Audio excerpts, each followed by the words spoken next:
Hey everyone, to another episode of Dimitra's Dishes. Today I'm going to be showing you how I get a meal on the table in like under 20 minutes. I'll be teaching you how to make my burger wraps. This is something that I saw online and I just recreated and did my own version. You can jazz these up however you like. There's basically no real recipe for them because as you'll see, you use as much of everything as you like or as little of everything as you like. Again, we're making burger wraps. They're kind of like a smash burger and a Big Mac in a tortilla. So good. Your kids are gonna love these. And I make these from my freezer, so I do a lot of freezer prep. Whenever I'm making a recipe that can be frozen, I just double it, triple it, whatever, because I'm very busy just like you guys are. And I like to have my freezer stocked with things to go for those days that the kids are hungry and they don't like what I cooked or something like that, or just to have something on hand. Let's get started. Okay, so I'm using 4 pounds of ground beef today. This is 85% lean and the rest is fat. And it comes in a 4-pound pack. That's why I'm using 4 pounds of it. Use however much you have. But if you have 4 pounds of beef like I have, you're gonna make about 12 wraps with this. You're gonna need about 12 tortillas. If you go a little lighter with the meat, you'll get more tortillas out of it. It's just up to you how you like it. So I'm gonna spread out the tortillas on my counter. I also have a tray lined with parchment paper, and then I also have parchment paper ready to go so that way I can put them in between each layer. And I'm just going to take a handful of the ground beef and press it onto the tortilla all the way to the edges, because when this cooks, the meat is going to shrink, so it's not going to cover the whole thing.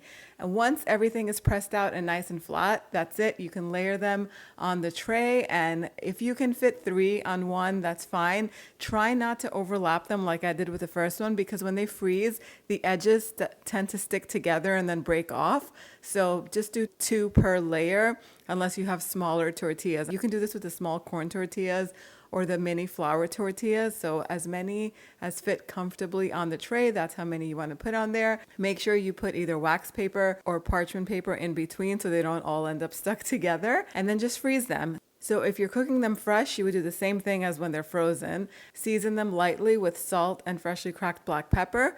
Get a cast iron skillet if you have one. Heat it over medium-high heat. You can use a nonstick skillet for this too. I just find that the cast iron skillet makes them even better, retains the heat nicely, and it doesn't have any chemicals in it, so that's why I love to use it.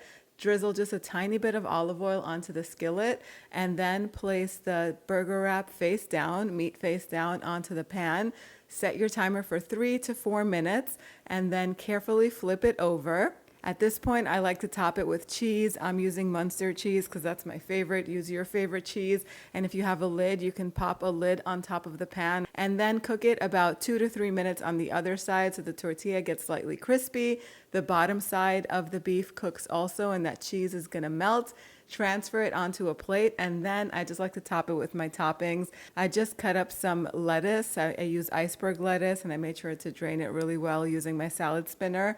I also like to top it with some tomatoes and pickles, and I made this delicious burger sauce which just combines mayonnaise, ketchup, mustard. I like to use Dijon mustard that's a little bit spicy, and some black pepper. If you want to, you can chop up some pickles and put them in here. If you want it a little bit thinner and slightly tangier, you can drop in a little bit of white vinegar in it and mix it all up. Once it's mixed up and nice and smooth, you could top your burger with it, fold it over, and it's ready to serve. And there you have it. The burger wraps are ready. This is what they look like also from the freezer. So if you take a look, they do dry up a little bit. They get lighter in color. The meat does get lighter in color. You can wrap the tray up with some plastic wrap. They don't last that long in my house for them to really dry up. It just depends on your freezer, how cold it gets.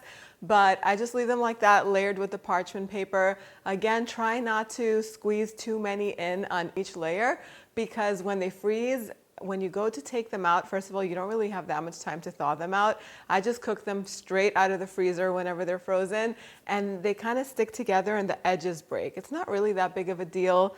I mean, we're not doing food photography for a magazine or anything like that. We're not serving them at a restaurant. Although if you do have a restaurant, you can add this to your menu. So good. But anyway, it's just something that's going to make it a little bit easier. These are ready from start to finish in like 15 minutes, so you really can't beat that. The kids are going to love these. If you don't want to use the burger sauce and you want to make these more Greek, you can add feta and tzatziki to them. How good would that be? But just like this, they kind of taste like a Big Mac. So delicious. I hope you guys give this recipe a try. The exact measurements are on the website, dimitrasdishes.com. If you try them out or if you do a little different version, let me know how you're making it in the comment section down below.